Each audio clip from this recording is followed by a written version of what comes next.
مولانا ارشد مدنی کی عدالت میں قانونی جنگ پر فضائی طاقتوں کا واویلا۔ صدر جمعیت علماء ہند مولانا ارشد مدنی پر وہ لوگ سوال اٹھا رہے ہیں جو آئین اور قانون کو نہیں مانتے۔ ان کا مقصد قانون پر عمل پیرا ہونے سے روکنا ہے۔ شاہد ندیم، لیگل ایڈوائزر، جمعیت علماء ہند۔ ناظرین، آپ دیکھ رہے ہیں تھانوی یوٹیوب چینل۔ آپ سے ریکویسٹ ہے کہ ویڈیو کے نیچے سبسکرائب کے بٹن پر کلک کر کے اس چینل کو سبسکرائب ضرور کر لیجئے۔ اس چینل کے اندر آپ کو نیوز کی تمام اپڈیٹس بر وقت ملا کرے گی۔ بہت ہی اہم نیوز جو ہوتی ہے وہ ہم آپ کے سامنے پیش کریں گے۔ آپ سے ریکویسٹ ہے کہ اس ویڈیو کو شیئر ضرور فرمائیں اور لائک بھی ضرور فرمائیں۔ گجرات سلسلہ وار بم دھماکوں میں 38 مسلمانوں کو پھانسی کی سزا دینے اور دہشت گردی کے الزام میں ماخوذ لوگوں کی نچلی عدالت کے فیصلے کے خلاف عدالت عالیہ میں قانونی جنگ لڑنے کے جمعیت علماء ہند کے صدر مولانا ارشد مدنی کے فیصلے پر فضائی طاقتوں کے واویلا مچانے کی شدید مذمت کرتے ہوئے جمعیت علماء ہند کے لیگل ایڈوائزر شاہد ندیم نے کہا کہ کسی بھی عدالتی فیصلے کو اعلیٰ عدالت میں چیلنج کرنے کا حق دستور ہند دیتا ہے، اور مولانا مدنی کے اوپر سوال وہ لوگ اٹھا رہے ہیں جو آئین ہند کو نہیں مانتے اور ان کا مقصد قانون پر عمل پیرا ہونے سے روکنا ہے۔ شاہد ندیم نے مزید کہا کہ جمعیت علماء کی کوششوں سے سینکڑوں بے گناہ لوگ عدالت سے باعزت بری ہو چکے ہیں اور وہ ملک کی خدمات انجام دے رہے ہیں۔ انہوں نے کہا کہ جمعیت علماء کی ان کاوشوں پر وہ لوگ انگلی اٹھا رہے ہیں جن لوگوں نے آئین کی کاپیاں جلائی ہیں، آئین کی توہین کرتے ہیں اور روزانہ قانون کی دھجیاں اڑاتے ہیں۔ انہوں نے کہا کہ عدالت عالیہ اور عدالت عظمیٰ کی تشکیل ہی اس لیے کی گئی ہے کہ نچلی عدالت کے فیصلے کو چیلنج کیا جا سکے اور بیشتر معاملات میں عدالت عالیہ اور عدالت عظمیٰ سے لوگوں کو انصاف ملا ہے۔ انہوں نے کہا کہ مولانا مدنی پر دہشت گردوں کے وکیل ہونے کا الزام لگا کر دراصل بے گناہوں کو دستور میں دیے گئے حق سے محروم کرنے کی ناکام کوشش ہے۔ انہوں نے کہا کہ ملزم اور خاطی کو آئین یہ حق دیتا ہے کہ وہ آخری لمحے تک اپنا دفاع کرے۔ یہی وجہ ہے کہ پھانسی کی سزا کے خلاف ہائی کورٹ، سپریم کورٹ کے بعد صدر جمہوریہ سے رحم کی اپیل کرتے ہیں۔ انہوں نے کہا کہ ممبئی پر حملے کے خاطی اجمل قصاب کو بھی اپنے مقدمے کی پیروی کے لیے عدالت عالیہ اور سپریم کورٹ تک حکومت کی جانب سے لیگل ایڈ مہیا کرائی گئی تھی، یعنی اجمل قصاب کو بھی اپنا مقدمہ لڑنے کے لیے مکمل مواقع فراہم کیے گئے اور مقدمہ میں ماخوذ دو ہندوستانی ملزم فہیم انصاری اور صباح الدین کو جمعیت علماء ہند کی طرف سے قانونی امداد دی گئی اور وہ نچلی عدالت سے ہی باعزت بری ہو گئے۔ جمعیت علماء ہند مسلمانوں ہی کو نہیں بلکہ ضرورت مند بے قصور غیر مسلموں کے مقدمات کی پیروی کے لیے وکیل فراہم کرتی ہے۔ یہاں میں صرف دو مقدمات کا ذکر کروں گا جس میں جے پرکاش تلسی رام اور راہل اشوک شرما شامل ہے۔ جے پرکاش تلسی رام گپتا کو نچلی عدالت سے قتل کے الزام میں ولو خلاصی ملی، جبکہ دوسرے ملزم راہل اشوک شرما کی پھانسی کی سزا کو بامبے ہائی کورٹ نے ختم کرتے ہوئے اسے بری کر دیا۔ انہوں نے کہا کہ یہ انصاف کا عمل ہے جسے پورا کرنا ہوتا ہے۔ انہوں نے کہا کہ نچلی عدالت ہر سال ہزاروں لوگوں کو پھانسی کی سزا سناتی ہیں، لیکن عدالت عالیہ اور عدالت عظمیٰ میں آ کر چند ایک کو چھوڑ کر سب بری ہو جاتے ہیں۔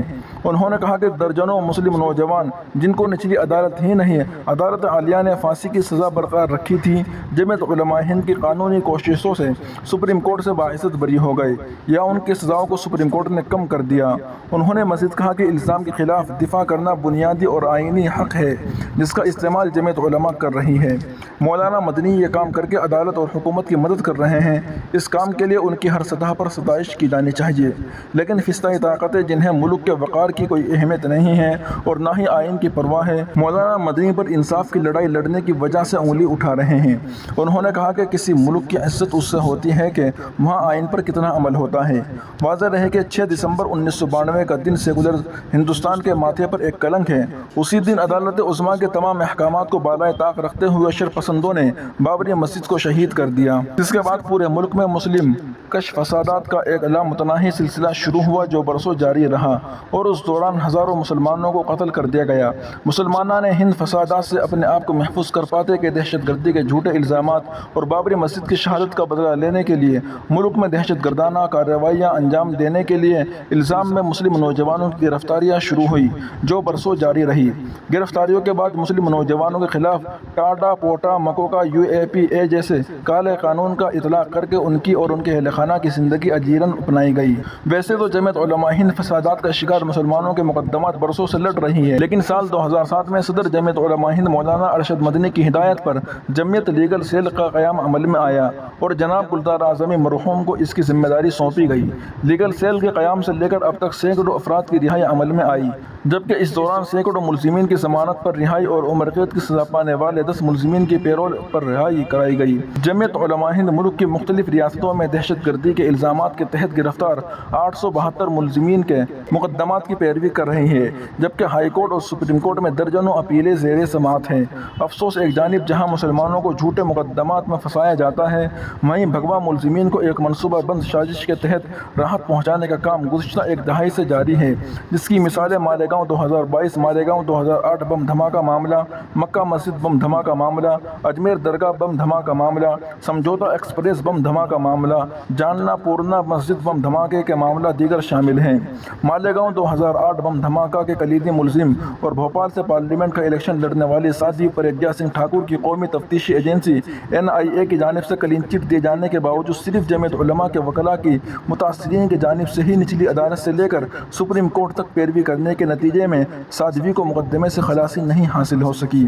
نچلی عدالت میں جاری مقدمے کی ساعت میں جمعیت علماء کے وکلاء کی ایک ٹیم روزانہ حصہ لیتی ہے اور NIA اور بھگوا ملزمین کے وکلاء پر کڑی نظر رکھے ہوئے ہیں اور حسب ضرورت عرضداشت داخل کی جاتی رہتی ہے۔ حال میں سادھوی کے الیکشن لڑنے کے خلاف عرضداشت داخل کی گئی تھی، جسے عدالت نے مسترد کر دیا، لیکن یہ بات واضح کر دی کہ سادھوی پرگیہ سنگھ ٹھاکر کے خلاف ثبوت اور شواہد موجود ہیں اور فی الحال وہ مقدمے کا سامنا کر رہی ہے۔ ایک جانب جہاں جمعیت علماء دہشت گردی کے الزامات کے تحت گرفتار مسلمانوں کے مقدمات عدالت میں لڑ رہی ہے، وہیں انہیں جیل میں ماہانہ وظیفہ بھی دیا جاتا ہے۔ نیز تعلیم حاصل کرنے میں دلچسپی لینے والے قیدیوں کے تعلیمی اخراجات بھی برداشت کیے جاتے ہیں۔ اسی کوششوں کی وجہ سے ملزمین ڈاکٹر شریف احتشام، قطب الدین صدیقی، عبد الواحد، دین محمد دیگر نے وکالت کی تعلیم جیل سے مکمل کی ہے اور مزید ملزمین ان کی راہ پر LLB کی پڑھائی کر رہے ہیں۔ ناظرین و سامعین، یہ تھی آج کی ایک بہت ہی خصوصی رپورٹ۔ آپ سے درخواست ہے کہ ویڈیو کے نیچے سبسکرائب پر کلک کر کے MM93 یوٹیوب چینل کو سبسکرائب ضرور کر لیجیے گا۔ آپ کو اس کے اندر بہت ہی بہترین، بہت ہی انٹرسٹ نیوز دیکھنے کو ملے گی اور بر وقت ملے گی انشاءاللہ۔ آپ سبسکرائب کر کے سپورٹ کیجیے، انشاءاللہ ہم بہت اچھے طریقے سے اس کے اندر کام کریں گے۔